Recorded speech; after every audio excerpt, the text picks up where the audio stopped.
আমরা আজকে ইনায়েতপুর দরবার শরীফে যাওয়ার জন্য রওনা দিয়েছি। সেটিতে 3 দিন ব্যাপী চলমান রয়েছে।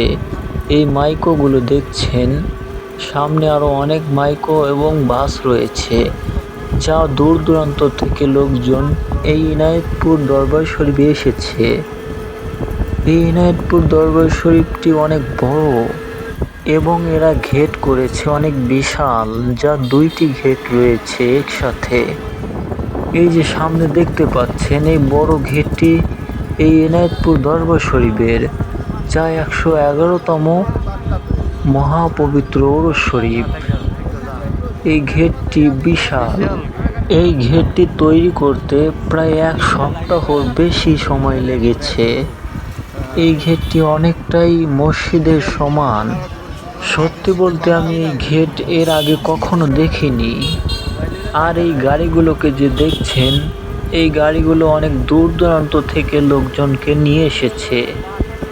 আর কিছুক্ষণ পরে আপনারা দেখতে পাবেন দ্বিতীয় ঘেটটি, যা ছোট ঘেট।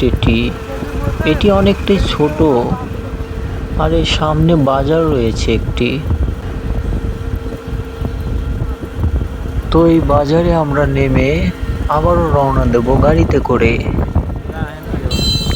এই বাজারটি কেজির মোড় বাজার, যা ছোট বাজার।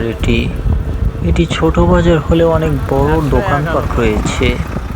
এটি 5 তলা বিশিষ্ট ভবন, যা ইউনাইটেড কমার্শিয়াল ব্যাংক রয়েছে। এই সামনে যে দেখতে পাচ্ছেন, এটি দ্বিতীয় ঘেট, যা ছোট ঘেট। আমরা আপনাদের পরবর্তী ভিডিওটি এই দরবার শরীফে গিয়ে দেখাতে চলেছি। ততক্ষণে আমাদের সঙ্গেই থাকবেন।